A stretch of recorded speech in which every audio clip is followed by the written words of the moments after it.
70,000 people in Johannesburg just screaming and booing at you. And seriously, bro, it's like you've got 23 guys in your team, you've got the management and coaches on the sideline, and that's all that you have there. So. Airline Park, you will see an absolute sea of red, a sellout crowd for the Super Rugby final of 2017. Yo, Bryn, what's up, bro? What's up, fella? What's happening? Not much, bro. Just finish your training in isolation, mate. Just get used to it now. Pretty crazy down there. It is, mate. It's the weather, that's been not too bad, but like everybody, bro, it's just fucking boring. So yeah, shit, man. You guys got a pretty good setup, though, eh? No, it's really good. We've got a good isolation gym that the Crusader boys sorted out, and yeah, we've got enough to keep us sane, bro. That's bad, bro. Run us through it, bro. What's a day in the life of Bryn Hall and ISO? To be honest, bro, I try and keep a pretty good structure, man. So I'll just try and wake up, whether that be 9 or 10, and then smash out our sessions, whether that be running, gym, or prehab or anything like that. And then at the moment, bro, I'm playing my old man in chess. So I call him once a day, and we do a bit of virtual FaceTiming on the old chessboard. So how good is that? Yeah, it consumes about 2.5 hours of my day, bro. So I've lost about 7 or 8 on the trot. He's got a bit more experience in that, so it's a good challenge for me, bro, during the isolation period, and that's pretty much it, bro. Is it like a virtual chess, or like you play on a chessboard and they move it? Very similar to this. Just you get a FaceTime call, Skype call, and then if you think around like Harry Potter, and when they did the first one, they call like E6 and D7 like that. So it's exactly the same. So we do that once a day, man. Connect with the old man, which is always nice. That's good, bro. That's good. You just want to introduce yourself for those who might not know you? Yeah, bro. My name's Bryn Hall. Currently playing for the Crusaders in North Harbour. Went to school in St. Peter's College. That's where I went to school, and I have a twin brother and I have a mum and dad as well. So that's just a bit about me if you don't know me.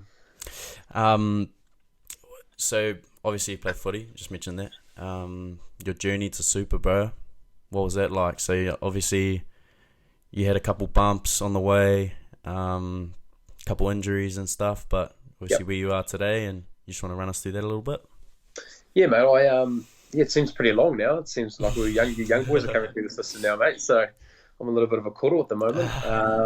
But no, it started off. I guess it kind of started at St. Peter's, and went through the grade system there, and went through the New Zealand Schools under-20s program, and went to North Harbour and got an opportunity to play Mitre 10 Cup early on, just after the New Zealand 20s, and went to the Blues for 4 years, and now I'm with the Crusaders for the last, was coming up to my 4th year. So it's been a bit of a journey, my bro. That's one I've thoroughly enjoyed, and there's been a lot of learnings on the way, and a lot of different times in my career. So you played for the Blues first year? Yeah. They booed Crusaders against the Crusaders? I did, bro. Yeah, I did. I did. So how old were you then? What, 21? I just turned 21. I just turned 21. I made the New Zealand 20s, and then was fortunate enough to get signed up by the Blues and played my first year there. So yeah, it was good. It was a good night, bro. It was a really good night. We had about 35,000 people there, and playing against like the likes of Dan Carter, Richie McCaw, and all those kind of boys. It was it was a real surreal feeling, especially with a club that I'd grown up with and wanted to play for.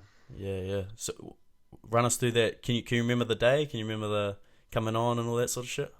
I do, man. I remember I was pretty nervous because I think when we're younger, you play first 15, it's 2:30 games, and you're not kind of used to the 7:30 starts. So I was still acclimatising to that, and my brother was playing for Northcote that day, so just trying to get as much time as I could away from footy, and went to Blake's game and watched the game, and then went to Eden Park, and bro, it's pretty awesome, like running out, and even for the warm-up, just soaking it all in, seeing across the field, like Dan Carter, Andy Ellis, Richie McGuinness, seeing all those boys and just warming up, and I'm just like, geez, wasn't too long ago I was running at the cage. We ended up winning that night, and for me, I think I played maybe 20 odd minutes, and Paddy Weepu was the halfback at the time, and it was just unbelievable experience. I think being an Auckland boy at the time, and supporting Carlos Spencer, Fusutunu'u, and all those boys growing up to run on the same field that they did. It was bloody awesome. Remember to this day. Pity, bro. That wouldn't have been a bad man to learn off, eh? Oh, mate, he was, it's halfback, bro. Being able to learn off someone that has so much knowledge, and for me, coming out of school, just tried to learn as much as I could, and got the opportunity to play with him for 2 years. And his ability and his game management to this day is one of the smartest halfbacks I've ever been able to learn off. So just understanding of the game and trying to open up your eyes around, just not around passing the ball and kicking the ball. It's trying to manipulate and all that kind of stuff that you need to know at that level. So I love my time with Powell, and I'm still really good friends with him today. Mean, bro. So yeah, you played for the Blues, then you jumped over to the Crusaders. Yeah. What do you reckon the biggest? So like us in footy, we know like it's pretty common where people talk about the culture down at the Crusaders. Yep. And just that winning culture, just what they've got down there, some sort of recipe that's fucking killing it every year. What did you find like the biggest sort of difference in environment wise, culture wise, from the Blues to the Crusaders? It's a good question, bro. I think a lot of teams, whether that be you're at the Blues, Crusaders, Chiefs, or whoever you're at, the amount of work and you do with trainings and that is pretty much the same, and you're working hard. But for me, the biggest thing that I crave, and I think the biggest things that I noticed, was just the attention to detail in everything that they do, whether that be gameplay, sessions that you have, your scheduling, and the professionalism that they have. It's run like a clog on a wheel. You just keep going and going. So for me, who craves attention to detail and questioning why we do things and what needs to be done, what's the reason why we're doing this, mate, I got that and everything I needed down there. So it's not to say it wasn't there at the Blues, but I think collectively there's probably, I look at our back unit, for example, just everybody on the same page and having an understanding of the game and being able to help you out with skills and I guess that game management that I was talking about with Pity. It's really good down there. So I think when you're having that on an everyday basis, every day, every week, every training, every game, you just become a better player. So I think that's the biggest difference that I had down there, and probably the coaches as well. Their level of detail as well as world class. So for me, who loves that and wants to be a sponge and learn everything, it just helped me, and really that was pretty much what I loved. Yeah, bro. So it's obviously like you, Drummy, Eddie, you're all quality nines, bro. Like push your case where you could probably start at most franchises. What keeps you all there? Like what? There's obviously you and Drummy have had a little gig with the ABs where like you've been in around the environment anyway. Yep. And you're both at one super franchise, and then you've got Eddie, which is another quality nine. Like, it's got to be something that keeps you all there. Yeah, it's good. It's a good question. I think for me personally, bro, I think the ability to learn, consistently get better, and winning games is that's the biggest driving factor for me. And I presume it'd be the same for Drummy and Eddie as well. And I think Drummy, with being down in that region and supporting the Crusaders, I think it's a big reason for him to stay. And I think it's no different for Eddie. A very similar path to me, coming from not out of Christchurch, but when you've got a system where you're winning, you're getting better, you're challenging everybody, and you enjoy the players that you're with, it's hard to leave. So, I guess you don't see many teams that have the same group of players together, but I think with our team, if you're in our squad, you don't tend to go to different other places unless you're forced out. So it's competitive though. It's like you said, you've got 3 quality nines, and for us, if you don't train well, you're probably not going to play. So having that kind of mindset, it sets yourself up. And you guys got a few like young guns in now, obviously like Cullen, or TC. Tom Christie's been around a bit. You're flatting with him, eh? Yeah, I have, bro. I'm actually flat with him. Oh, yeah. I'm flat with TC. Yeah. So he's obviously been in and around it. Like, Sione, Havili, Dow, McLeod. Yep. They like, what's it like having, because it's not usual to have, personally seeing it, I haven't found that it's quite often you see a lot of young players in a Crusaders team. Yep. This would be one of the younger teams you've seen, but fuck, none of them look out of place. So what's going on down there? What he's doing to them? Yeah, it's a good question, bro. A lot of people ask that, eh? I think, like you said, traditionally, I'd probably say the last decade, you would have had the same names that you always hear. So whether it be the Tods, the Ritos, the Whitelocks and Franks and those kind of names. So with them moving on, like you said, the younger generation, I guess, are coming. So and it's the new Crusaders, the new Crusader way. But I think what they do really well down here is the academy system that they have. When you make the Crusader Academy, well, I know even like before the group that have come in now, like TC and Dow and all those boys and Ferg and Will on that, it was the guys before them, even like Braden and those kind of boys that would come through the system. They came in the academy. They were apprentices that came through the system. They were given a taste through the academy. So when they come into the squad, most of them usually get named pretty much 1 or 2 years or after that 20 system. And because they've been around the environment, trained with us for 2 years, that jump just isn't a big jump for them anymore. So Dallas has been with us for, even though he's contracted this year, his first year, he was with us when he was 18. He was playing against Dallas McLeod. Oh, yeah. He was playing Nani Laumapi in his first game in preseason, and he's 18. You know, so they just become really prepared, and I guess it's great for our environment because the last thing you want is a young guy coming in and feeling uncomfortable and not playing well and his confidence not going well. So I think they do that really well. And like you said, bro, you don't see a massive jump and they just fit in straight away. Yeah, I've always noticed, bro, that, and like you said with Braden, because obviously I went to school with Braden. Yeah. He was a gun out of school. He's coming out of school. Everyone's like, yeah, this guy's going to be the next big thing. Then, first year out of school, I don't think he played Mitre 10. And you're like, oh, what's going on? You think what's going on, but down in Christchurch, and in the system down there, it's kind of like how they do it. They sort of bleed you in there, and you kind of like, you bide your time, and it's sort of when you're ready, and it's not like you think that all the best players are going to come out of school and play Mitre 10 straight away. That's not really the case, especially down where you are. Yeah, it is. Like, you see a lot of, I think the first 15 rugby is great. It's a great advertisement, and a lot of kids have been able to have great opportunities to go in academies, Mitre 10 Cup, or even league at the time with the under 20s and that. But I think when you do come down here, you earn your stripes, which is great. And I think Braden, or even all the young boys that come in, if they go to any other club or province, they'll be playing Mitre 10 Cup straight away. Yeah. Whether they're ready or not, who knows? But they probably would be. But I think down here they've just got a really good process around academy. If you're not preparing injuries, you can jump up. They train with the Mitre 10 Cup squad, so it just comes back to that development. I think they just do it really well, and when they do get their opportunity, they're just ready to go. And like you see, Cullen Grace, he's been in around 2 years possibly with the Mitre 10, and then with us for a year last year. Comes in and seems like he's been playing for the last 3 or 4 years. Yeah, he's doing good, bro. He's mad, that kid. He's mad. So you played 20s, 2012, is it? 2012? Yeah. You captained or you co-captained? Yeah, co-captained, yeah. What was that like? It wasn't awful. Wearing a fern and being a captain, that must be something. It was at the time, I think.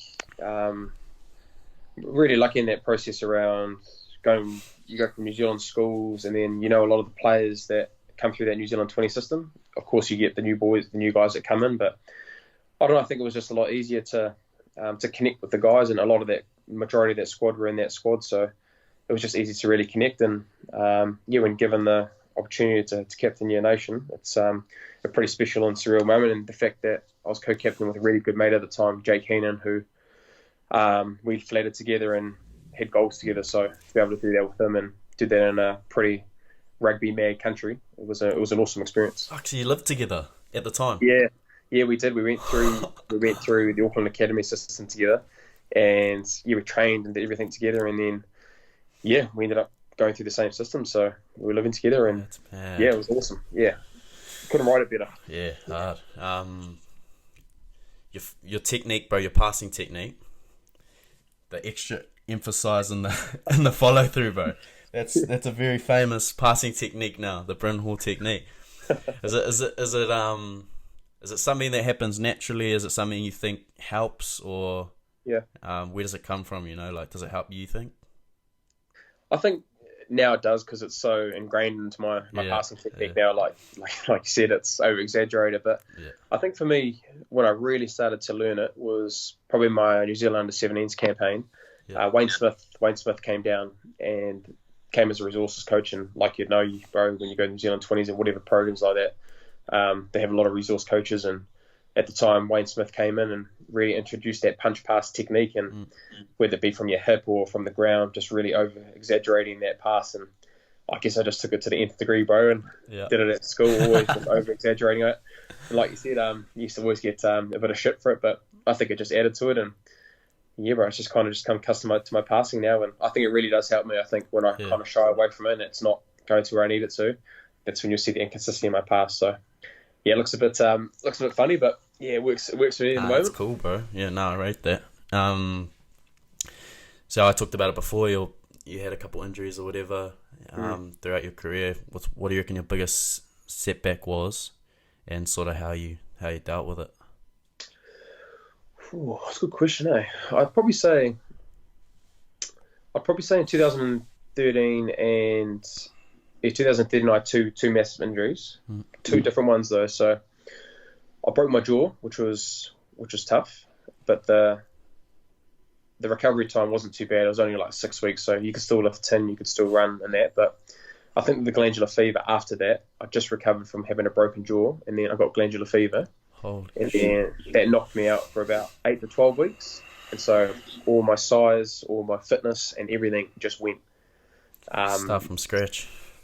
Exactly. So, a halfback who prides himself on trying to be fit and being able to run everywhere, it was pretty demanding, and it was actually really good. I had a pretty good solution around it. I think I ended up playing, instead of playing halfback, I went back to play club, and this was before Mitre 10 Cup, and just went to go play 10. So I used to play a lot of 10 at school, and for me, playing 10 and just getting my fitness back that way, but still being able to kick, run, pass, and being able to do that kind of skill set, I think it helped me a lot, coming back a lot quicker. Yeah, mean, bro. And then you played not that long ago. Was it last year, the Barbarians? Yep. What was that like? That looked bad. Like, it looked mean. What runs through it? Like, how does it work as well? Because I don't really know.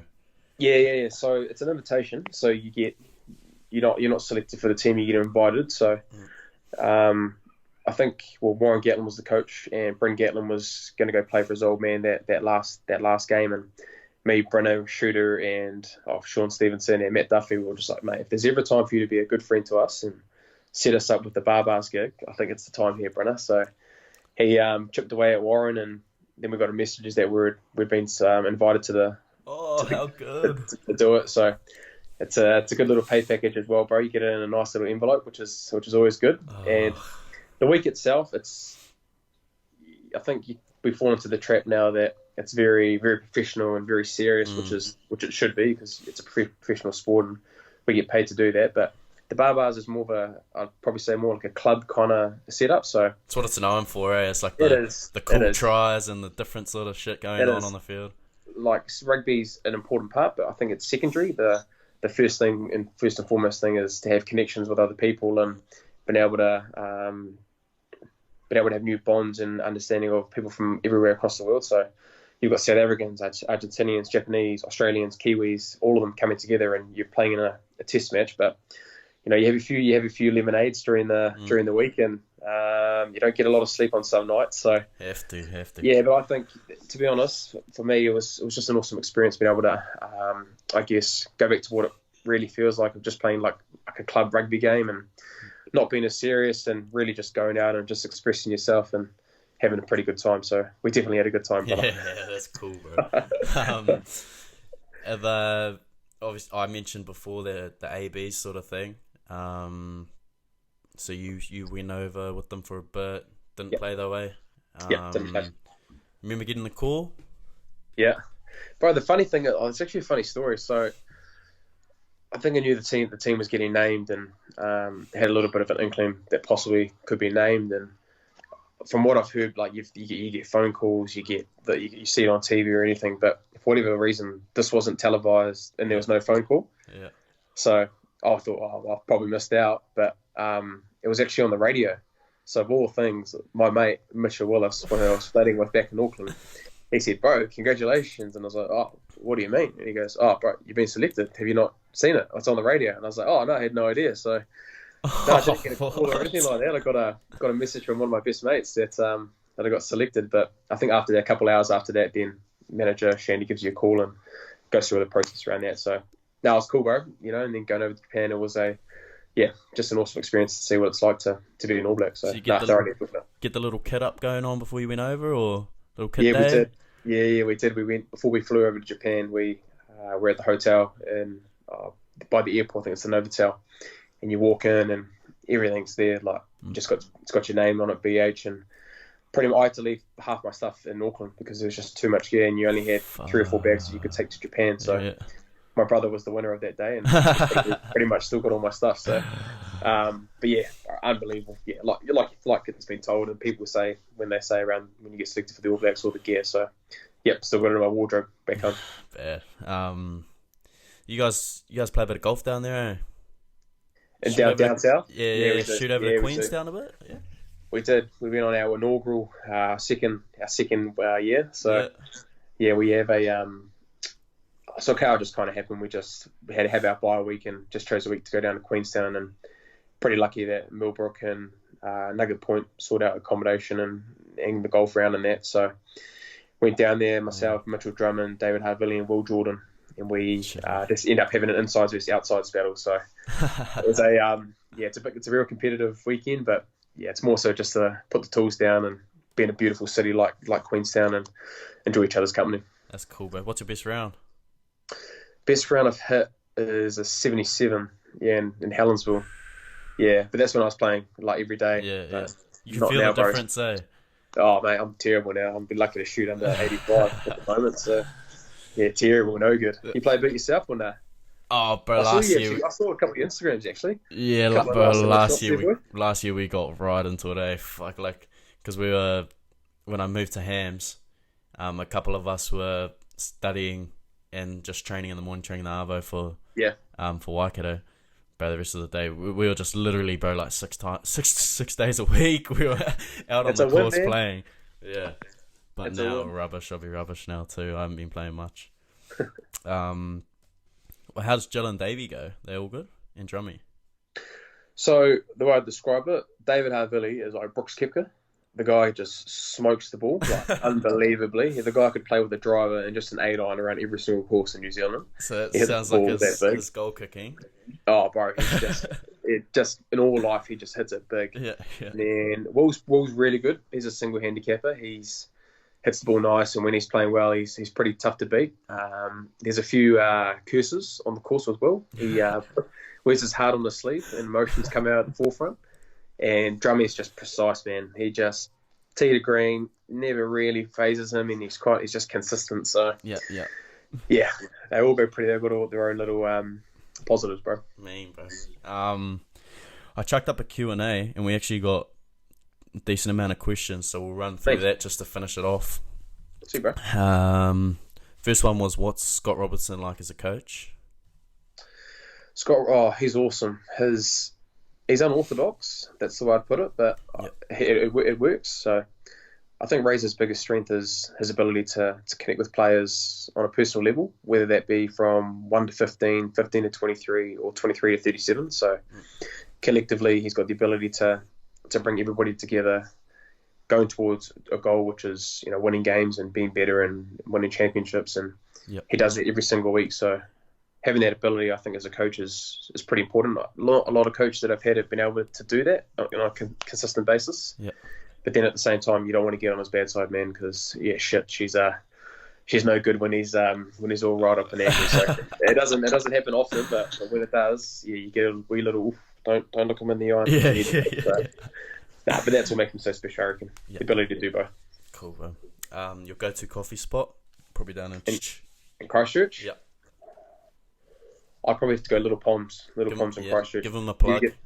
If you ever get a chance to come down to Christchurch, Little Palms on Fitzgerald, it's got a hell of a coffee spot, and it's got some sizzling food as well, which is always good. Oh, good. Your best yo-yo and Bronco?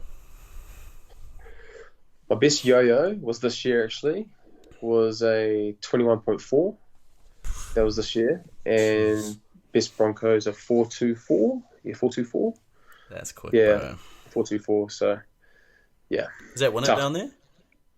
Yep. Yeah, it does down there. I've seen So old Jonathan Ruru though, eh? He runs like a 4:19 apparently. Bullshit. Yeah, he does apparently. So yeah, I was absolutely buggered after 4:24. So can't imagine how do you guys run it? 4:19. Like, do you run it with the to 22 or is it 20, 40, 60?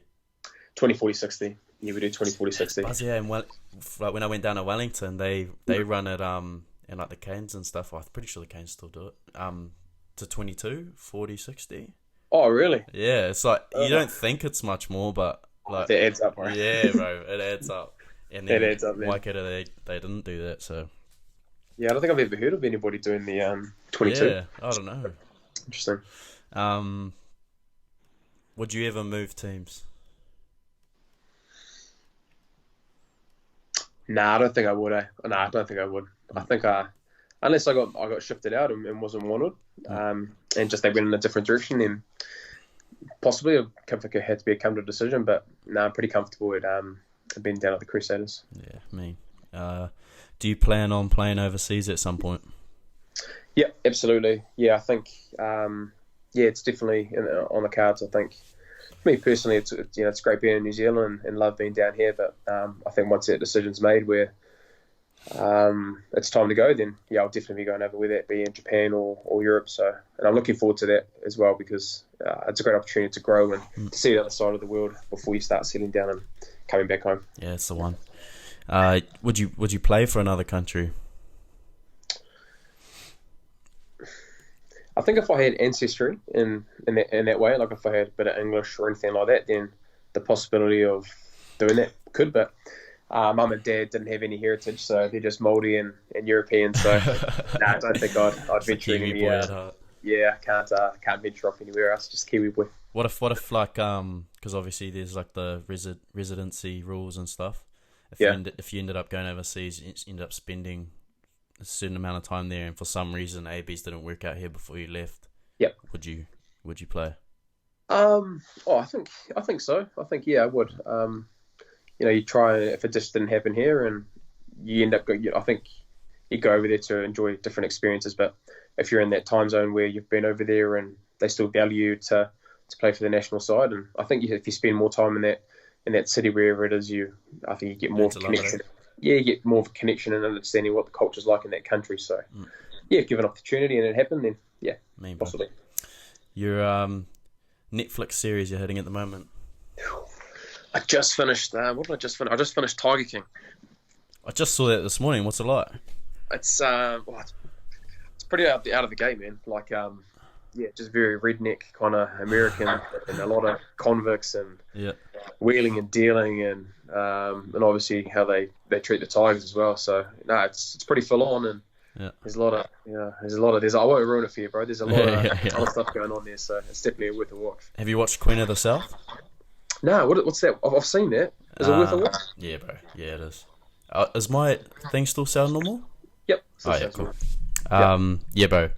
Nah, it's mean. It's about like a drug cartel, basically the Mexican drug cartels and stuff, and just this girl that starts from nothing to go to the top. It's definitely. I'll be watching a bit of that. I'm looking for a new series as well. So there's one more season that you have to find online. Okay. I got you your website, bro. Once you get there, you got to earn your stripes for that. Yeah, that's the one. Heading into day 3, Super Rugby Championship bender. Who's still bringing the heat? Oh, bro, I reckon I seriously reckon David Havili. I've heard stories about that. The guy is, if there's one word to describe David Havili and those setups, it's just relentless. Absolutely relentless, bro. I'm maybe a 3-day man, and I got a real good opportunity to bail out the next day. But Havili, man, he's on his own level. That's I've heard about him down Tassie, eh? Yeah, he's a absolute freak, man. Fetler. Good man. Your career highlight?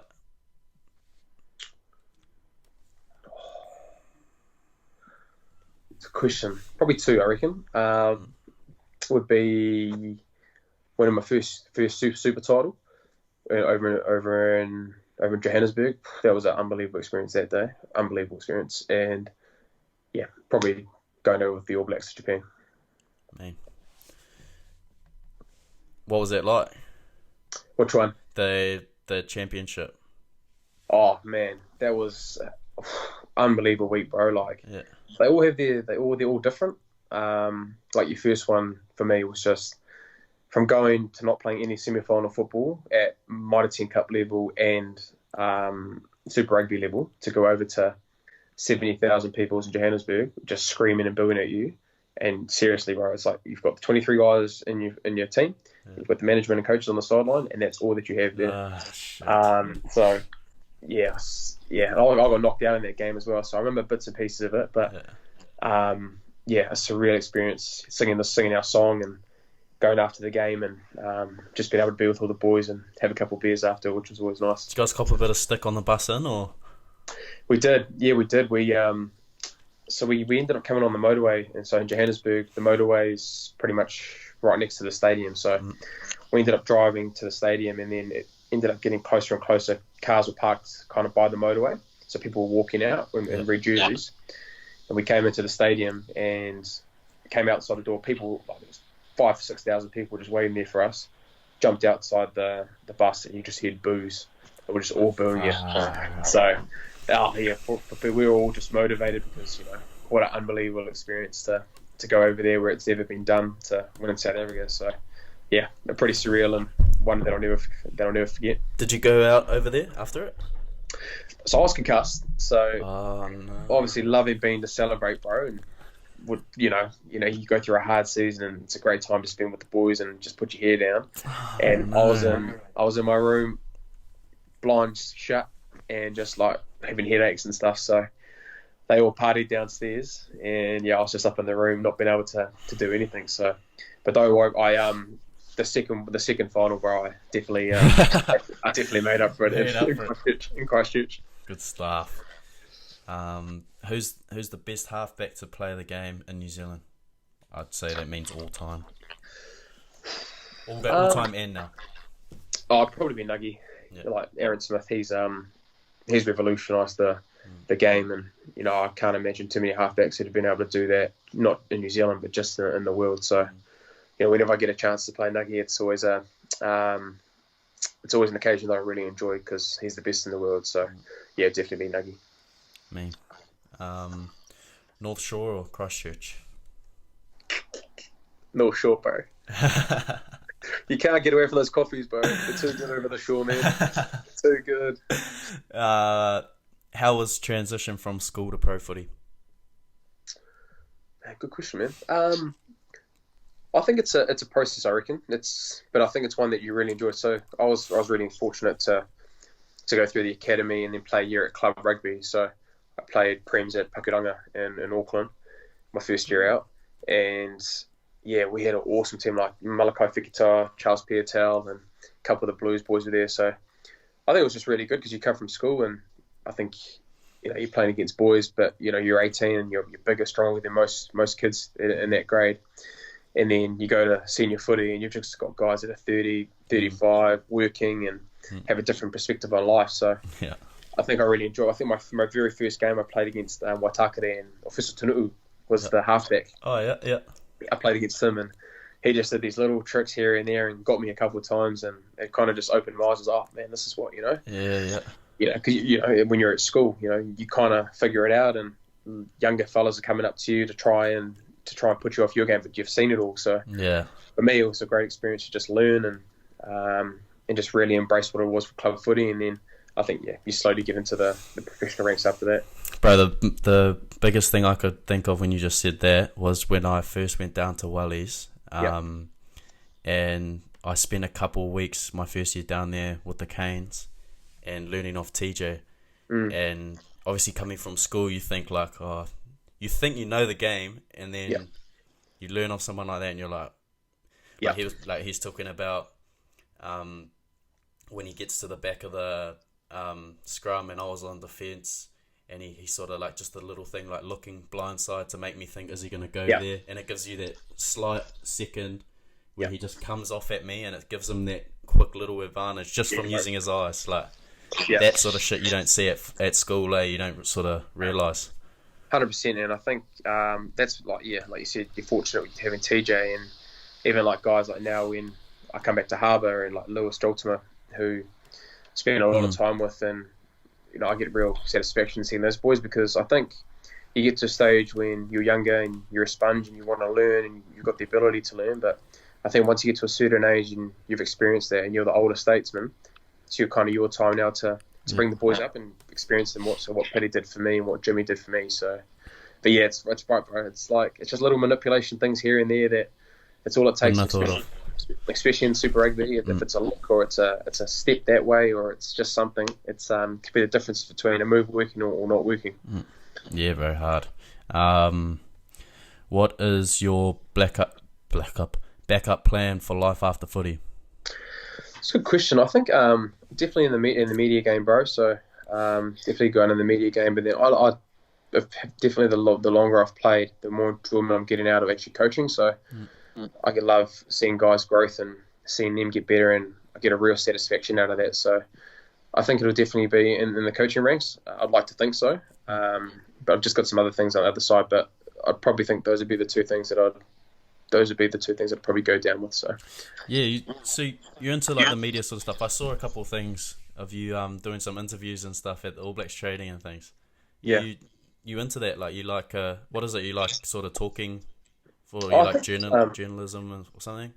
I wanted to do it when I was at school. So I wanted to, did a lot of debating and speeches when I was younger at school, and just really enjoyed the aspect of it. So it's a halfback thing to do at school, debating. Yeah, it is, bro. So I did that, and then was just given an opportunity through our resources of playing rugby to go on shows here and there, do a bit of radio, and so I do enjoy it. I think the fact that it's about sport as well. Would love to go into sports journalism realm, because I'm really passionate about sport, not just rugby, but every single sport you could think of. I love it. So got a real feel for it, and I like it. So just have to wait and see, brother. Have to hope maybe get a podcast like yourself and chip away on that scene, bro. Yeah, that'd be mean, bro. Do you find the grip socks you wear in games helpful, make a difference? Do you wear grip socks? Yeah, I do. True socks. Yeah, they're true socks. So you can just ship them online. You can get them from online. I reckon they're massive for me. Yeah. They're not good for our team managers, though. They hate them because I go through about 20 pairs of socks every year. So, but yeah, I think they do. They just, I don't know, for whatever reason, they just got real grippy and my boots don't slide. Sometimes you can get some bad socks where if you're kicking or you're passing and you just don't feel comfortable, it slips around a little bit. So I've got a couple of pairs at home that I've got. So yeah, definitely try to wear them as much as I can. Man, I might give those a crack, eh? Yeah, they're mean, bro. 100% recommended. 100%. Who was the best? This is obviously pointed at you from someone. Who was the best forward in your New Zealand schools team? See if you can take a guess. Best forward in my New Zealand schools team. Someone that would say something like that too. Oh, I'm assuming he was in your New Zealand schools team. Best forward in my New Zealand schools team. 876. Oh, but I'd probably have to say like Michael Fats, man. It's Fats in your schools team. Yeah, Fats was in my school. Yeah, we played together at school side. He was just so big. Yeah. Like, just dominated people. So yeah, who was it though? Who asked that? Toops. Oh, Toops. He's a good man, bro. I got a lot of time for Toops. So he's a man. Yeah. Bro, I played club with him down in Wellies, and I didn't even know that he had played like NRL and that. I didn't even know. Bro, he was like, so we played schools, we played Aussies, and he got like player today. He was like, unbelievable, like one of the best sixes I've ever seen in my career. Yeah. Like, I'm not trying to hype you up either, but you went all right, mate. You went all right. You went to league and you're a shadow man of yourself, but he was the man. He was definitely good back in the day. Like he's gonna play this one on speaker at home and be like, oh, whoops. No, that's it, bro. Shit, that was a few questions, but no, I just wish you all the best for the rest of the year, bro. Hopefully this shit gets over with sooner rather than later. Do you just want to quickly give yourself a plug where people can find you and stuff? Yeah, bro. No, thanks for having me, bro. I've seen you do a lot of these podcasts, bro. I really enjoyed them, so thanks for having me on. Handle's just Bryn H79, Bryn Hall 79. So give us a follow, and that's pretty much it, bro. Thanks for having me. Awesome, brother. My man. Later, boy. Later.